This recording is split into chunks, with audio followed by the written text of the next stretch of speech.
For decades, Scooby-Doo was pretty simple, right? A monster pops up, the gang looks for clues, and spoiler alert, it's always just some guy in a mask.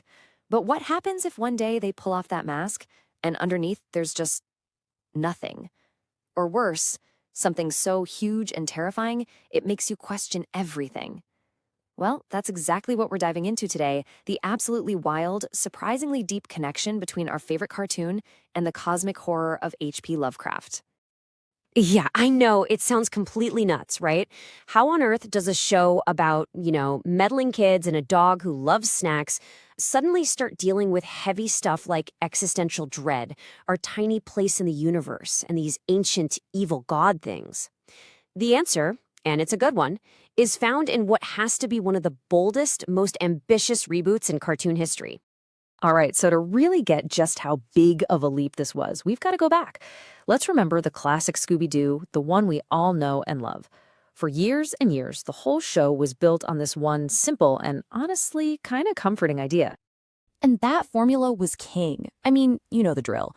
A spooky monster shows up, the gang investigates, Fred builds some crazy Rube Goldberg-esque trap, and then the grand finale. They unmask the monster, and it was never, ever a real monster.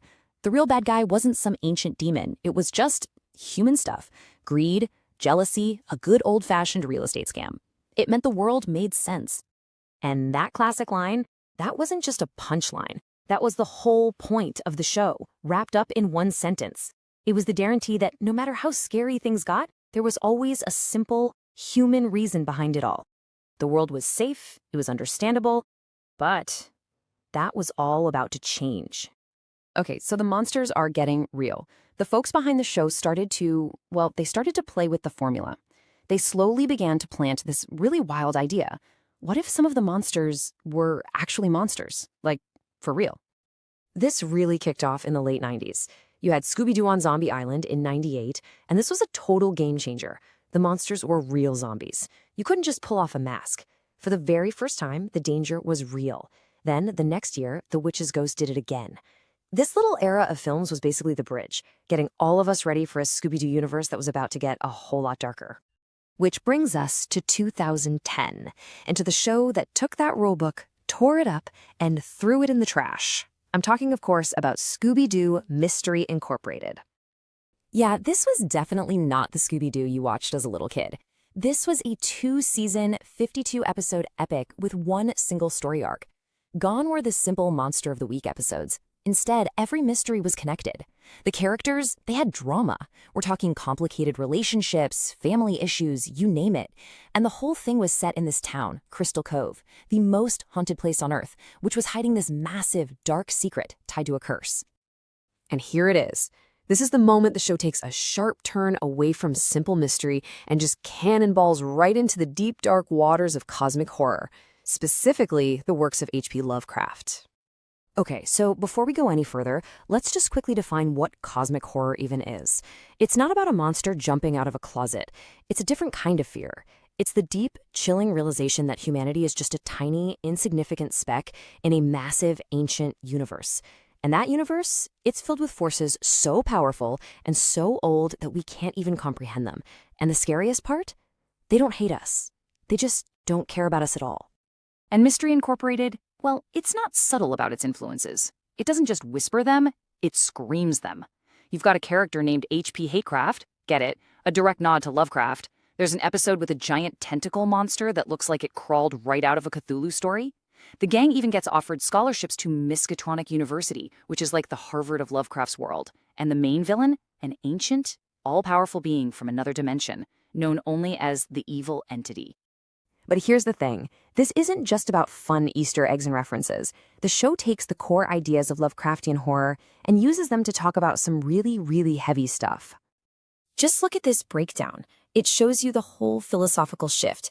In classic Scooby-Doo, fear came from human greed, right? But in Mystery Incorporated, it's cosmic evil and the weight of history. Back then, finding clues, knowledge, was empowering. It led you to the solution. Here, knowledge is a burden. The more they find out, the more terrifying their situation becomes. It's a complete flip. And this is where it gets really smart. One of Lovecraft's big fears was this idea of degeneration, like a bad bloodline or an inherited curse. The show takes that idea, but gives it a modern, powerful twist. The horror in Crystal Cove isn't about bad genes, it's about bad history. It's about the trauma and violence of the past that just keeps repeating, poisoning every new generation. And that's the absolute key to the whole show. The curse of Crystal Cove is the real monster. We learn it all started way back in 1630 with these greedy Spanish conquistadors who were corrupted by the evil entity. Their sin created this cycle of trauma that has haunted the town ever since. The entity literally feeds on the town's secrets and greed, making history repeat itself in the most horrifying way. Then comes this quote, this absolutely soul-crushing moment. The evil entity basically tells them, you have no choice. This is your destiny. Everything you have done for me. Think about that.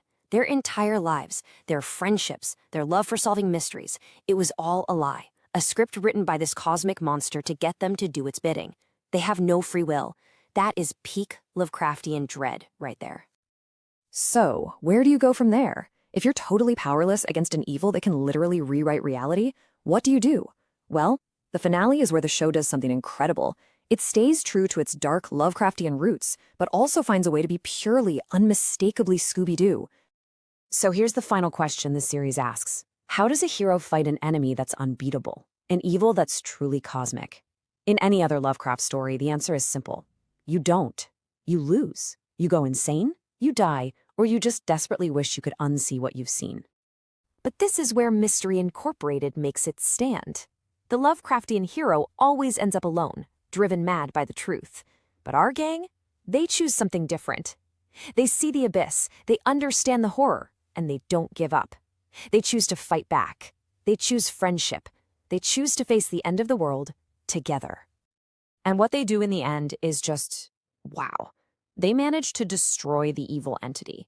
But doing that doesn't just save the world, it completely erases the entire cursed timeline. It creates a brand new, better reality, one where Crystal Cove's trauma never happened. They literally sacrifice their own identities, their own shared history to break the cycle once and for all. And that's the ultimate takeaway. In a vast, uncaring universe, the kind Lovecraft was so terrified of, the show offers a tiny sliver of hope. It suggests that the only meaning that matters is the meaning we create with each other. Friendship becomes the ultimate weapon against cosmic nihilism. It's the one thing the ancient, all-powerful monster could never plan for, and the one thing it couldn't beat. And that, maybe, is the greatest mystery the gang ever solved.